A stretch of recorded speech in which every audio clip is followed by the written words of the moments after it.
కాళేశ్వరం ప్రాజెక్ట్‌ని అడ్డుపెట్టి ఎట్లయినా సరే కేసీఆర్‌ని జైల్లో పెట్టించాలన్నది రేవంత్ రెడ్డి ప్రయత్నం. గతంలో తనని జైల్లో పెట్టించారు కాబట్టి. అతిపెద్ద అవినీతి అన్నటువంటి పాయింట్ పదే పదే గుర్తు చేస్తూ ఉంటుంటారు.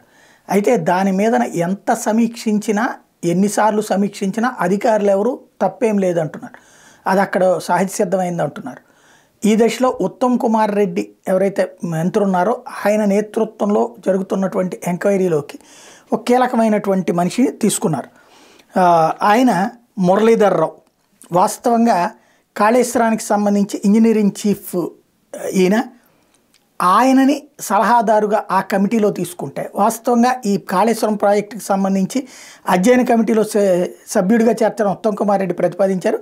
సీఎం రేవంత్ రెడ్డి అధ్యయన కమిటీ ఇచ్చిన రిపోర్ట్తో చర్యలంటూ వార్నింగ్ ఇస్తే ఇప్పుడు కాళేశ్వరం గురించి అప్పట్లో గొప్పలు చెప్పిందే ఈ మురళీధర్.